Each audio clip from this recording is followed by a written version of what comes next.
ప్రతిరోజు ఒక యాపిల్ తింటే ఆరోగ్యంగా ఉంటారన్న విషయం అందరికీ తెలుసు. డాక్టర్లు కూడా చెబుతూ ఉంటారు.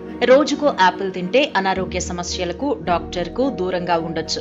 యాపిల్స్ లో అనేక పోషకాలుంటాయి. విటమిన్స్, మినరల్స్, ఫైబర్, ఖనిజాలు ఇలా అన్ని యాపిల్ ద్వారా శరీరానికి అందుతాయి. అందుకే రోజుకో యాపిల్ అయినా తినమని చెబుతారు. యాపిల్స్ తీసుకోవటం వల్ల శరీరంలో రోగనిరోధక శక్తి కూడా పెరుగుతుంది. అనేక సమస్యల నుంచి కాపాడుతుంది. కానీ ఇప్పుడున్న పరిస్థితుల్లో ఏది తినాలన్నా భయమేస్తుంది. కారణం కల్తీ. ఇప్పుడు పండ్లలో కూడా కల్తీ చేస్తున్నారు. రసాయనాలు కొట్టి యాపిల్స్ ను అమ్మేస్తున్నారు. అవి తినడం వల్ల ప్రయోజనాల సంగతి పక్కన పెడితే నష్టాలే ఎక్కువగా ఉంటున్నాయి. చాలా మంది బరువుగా ఉండే యాపిల్స్ మంచివనుకుంటారు. అలా అస్సలు అనుకోకండి. మీరు రుచిగా తీయగా ఉండే యాపిల్స్ తినాలి అనుకుంటే చిన్న పరిమాణంలో ఉండే యాపిల్స్ తీసుకోండి. ఇవి బరువు కూడా తక్కువగా ఉంటాయి. పెద్దగా ఉండే యాపిల్స్ చెడిపోయే అవకాశాలు కూడా ఉన్నాయి.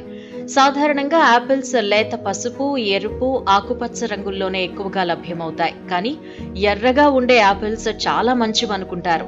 వీటికే అట్రాక్ట్ అయి కొంటూ ఉంటారు. కానీ వాటికి ఈ మధ్య కలర్స్ కూడా వేస్తున్నారు. అయితే లేత ఎరుపు, ఆకుపచ్చ రంగు, పసుపు, ఎరుపు ఇలా మిక్స్డ్ కలర్స్ యాపిల్సే తీయగా చాలా రుచిగా ఉంటాయి.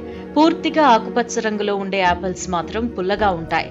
జ్యూస్లకైతే పసుపు రంగు యాపిల్స్ బెస్ట్.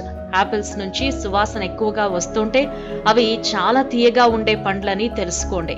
వాసన సరిగా రాకపోతే వాటిలో స్వీట్నెస్ అనేది తక్కువగా ఉంటుంది. అయితే కొన్ని సందర్భాల్లో వాసన చూసి పండ్లను గెస్ చేయలేం. యాపిల్స్ ఎలా ఉన్నాయన్నది చూస్తేనే అర్థమవుతుంది. వాటిపై మచ్చలు, చారలు వంటి ఉంటే అవి తక్కువకిచ్చినా వేస్ట్. ఎందుకంటే అవి ఆల్రెడీ సగం పోయి ఉంటాయి. కాబట్టి పూర్తిగా మంచిగా ఉండే పండ్లనే తీసుకోండి.